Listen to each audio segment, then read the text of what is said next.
चलिए हम देख लेते हैं सुदामा चरित्र के प्रश्न उत्तर। ये चैप्टर 12 है। पहला क्वेश्चन है, सुदामा की दीन दशा देखकर श्री कृष्ण की क्या मनोदशा हुई, अपने शब्दों में लिखिए। सुदामा की दीन दशा को देखकर दुख के कारण श्री कृष्ण की आंखों से अश्रुधारा बहने लगी। उन्होंने सुदामा के पैरों को धोने के लिए पानी मंगवाया, परंतु उनकी आंखों से इतने आंसू निकले कि उन्हीं आंसुओं से सुदामा के पैर धुल गए। इसमें सुदामा की दीन दशा को देखकर जो श्री कृष्ण थे वे बहुत ही दुखी हुए और उनकी आंखों से आंसू निकलने लगे। उन्होंने पानी तो मंगवाया था लेकिन पानी की जरूरत ही नहीं पड़ी, क्योंकि उनकी आंखों से इतने आंसू निकल रहे थे कि सुदामा के जो पैर है उनके आंसू से ही धुल गए। क्वेश्चन दूसरा, पानी परात को हाथ छुओ नहीं, नैनन के जल सो पग धोए, पंक्ति में वर्णित भाव का वर्णन अपने शब्दों में कीजिए। प्रस्तुत दोहे में कहा गया है कि जब सुदामा दीनहीन अवस्था में कृष्ण के पास पहुंचे तो कृष्ण उन्हें देखकर व्यथित हो उठे। श्री कृष्ण ने सुदामा के आगमन पर उनके पैरों को धोने के लिए परात में पानी मंगवाया, परंतु सुदामा की दुर्दशा देखकर श्री कृष्ण को इतना कष्ट हुआ कि वे स्वयं रो पड़े और उनके आंसू से ही सुदामा के पैर धुल गए, अर्थात परात में लाया गया जो जल था वो व्यर्थ हो गया। इसमें कहा गया है कि जब सुदामा कृष्ण से मिलने आए थे तो उनकी दिनहीन इतनी अवस्था थी कि वे फटे हुए कपड़े पहने हुए थे, पैरों में कांटे लगे हुए थे, छाले पड़े हुए थे। कृष्ण उनकी इस अवस्था को देखकर बहुत ही दुखी हुए। उन्होंने पानी तो परात में मंगवाया, लेकिन उनके आंखों से इतने आंसू निकले कि उन्होंने अपने आंसू से ही सुदामा के पैर धो दिए। चोरी की बान में हो जो परवीने। अब ये देखिए, उपयुक्त पंक्ति में कौन किससे कह रहा है। उपयुक्त पंक्ति में श्री कृष्ण अपने बाल सखा सुदामा से कह रहे हैं। इस कथन की पृष्ठभूमि स्पष्ट कीजिए। अपनी पत्नी द्वारा दिए गए चावल संकोच वश सुदामा श्री कृष्ण को भेंट स्वरूप नहीं दे पा रहे थे, परंतु श्री कृष्ण सुदामा पर दोषारोपण करते हुए इसे चोरी कहते हैं और कहते हैं कि चोरी में तुम पहले ही से निपुण हो। जब सुदामा चावल के आया था कृष्ण के लिए तो वह संकोचवश नहीं दे रहा था, क्योंकि वे श्री कृष्ण तो वे महाराज थे और वे एक बहुत ही गरीब थे और चावल भी घटिया किस्म के थे, तो उन्हें लज्जा आ रही थी कि श्री कृष्ण को वे चावल कैसे दे।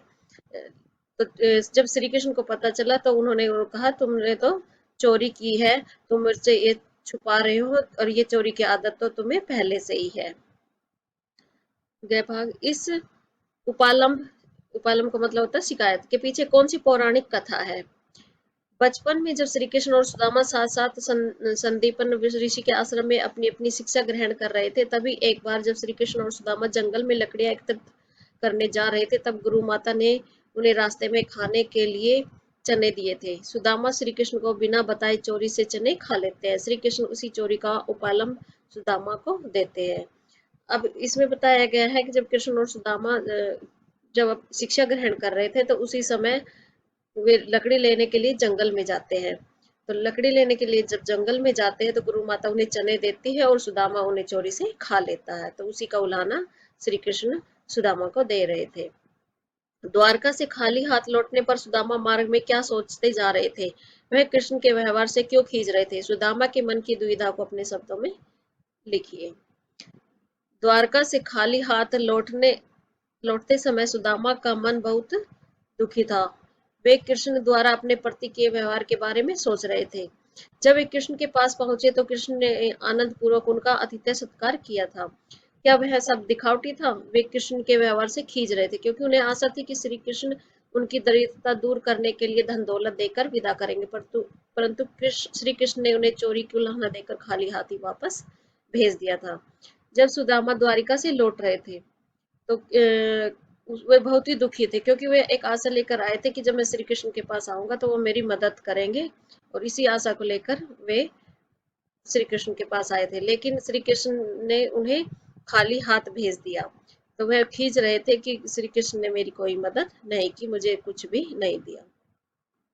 अपने गांव लौटकर जब सुदामा अपनी झोपड़ी नहीं खोज पाए तब उनके मन में क्या क्या विचार आए, कविता के आधार पर स्पष्ट कीजिए।